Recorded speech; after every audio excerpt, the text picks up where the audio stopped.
Keto diet, carnivore diet, low carb diet, and their effect on SHBG, okay, on free DHT, free testosterone levels, okay, so even erectile dysfunction, okay. So I coach probably hundreds of clients on that because honestly there are both ways, okay. So if you have very low SHBG, the problem is that your androgens are processed quickly, okay, so they need to be bound, okay. So SHBG is not the enemy, the problem is when it's too low or too high, okay. So too low and too high, there are different reasons why is it so, okay. So SHBG is made in the liver, so generally number one rule will be so to have a really healthy liver, okay. So if you need to fix any issue connected to SHBG, okay, you can reach out to me in my coaching, okay. So you will find the email link under this video, but let's get back to these things, okay. So yeah, SHBG is not bad per se, okay. It's bad when it's way too low or way too high, okay. So when should I worry, okay. So honestly, I want to check the units because I don't remember from head, okay. So anything below 10 nanomole per liter or more than 50 nanomole per liter is probably out of the range, okay. So the lower you have, the quickly you will process your androgen. It doesn't matter even if you have like 1000 nanogram per deciliter of your total testosterone, but it will be processed quickly, okay. And it can be bound probably randomly in different tissue, okay. So your androgens need to be bound, okay. Therefore we have SHBG, so it's not useless, okay. So also the idea is not to lower SHBG drastically, okay. So but if you have your SHBG in levels like 50-60, okay, that's even normal because I work with guys that have like 100 nanomole per liter, okay. So it's not that good, okay, in general, yeah.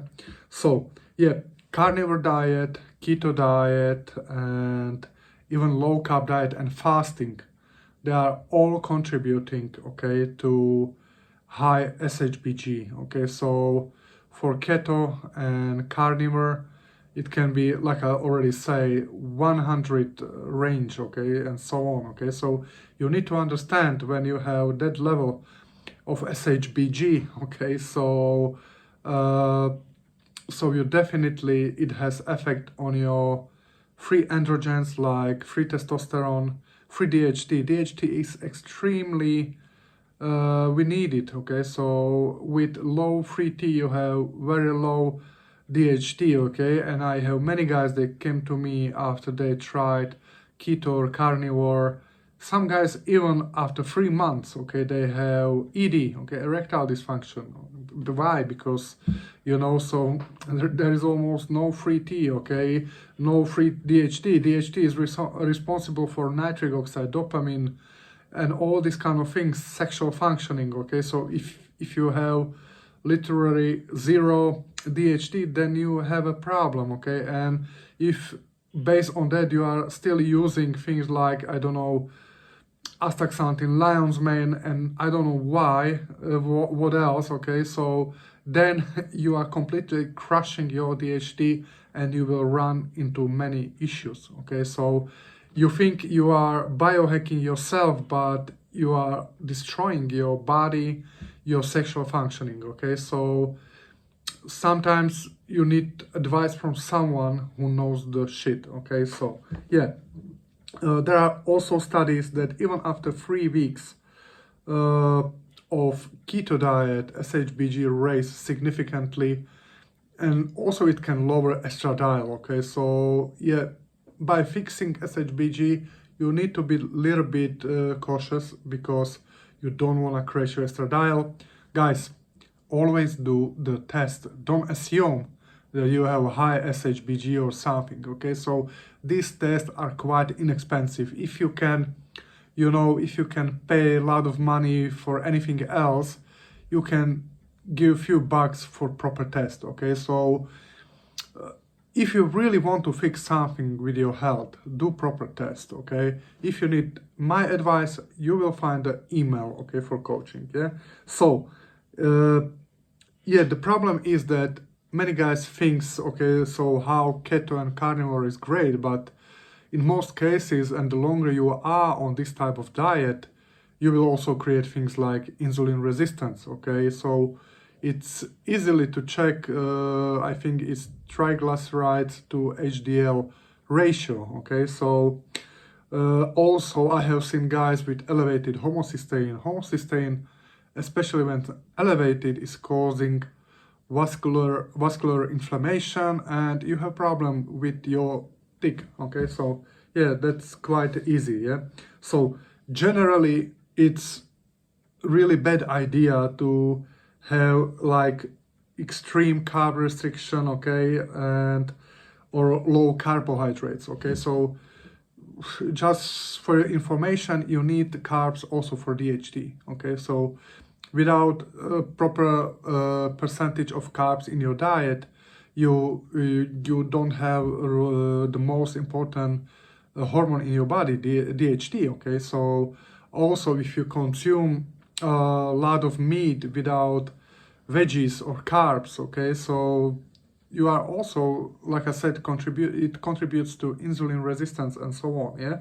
So also then if you are using other things that even exacerbate the problem, okay, so you take metformin and it's even increased SHBG more, okay, you take astaxanthin, you take lion's mane, you take salt palmetto, because with all the guys, okay, the doctor tell them, okay, you need to lose some weight, try keto, carnivore, it's really good. They lose some weight, but they create insulin resistance. Their HbA1c is elevated, okay, so yeah, the testosterone increase, but their free androgens are joke, okay, so and they run into many problems, okay, their lipids are off and so on, okay, so I got these clients every single day, okay. So the problem is you can try natural things, okay, so generally what you can do, okay, you can add carbs again, okay, but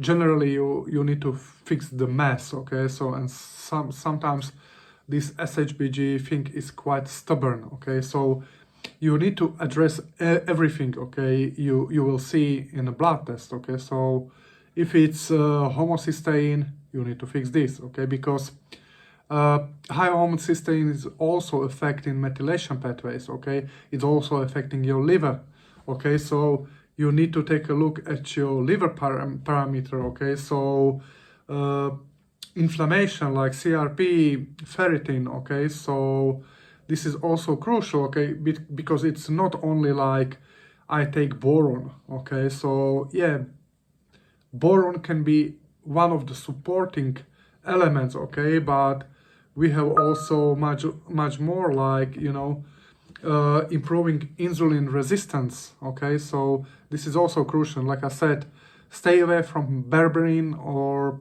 metformin, okay, so it will make this problem even worse, okay, so there are much better ways, okay. So also I talk in other videos about proviron, okay.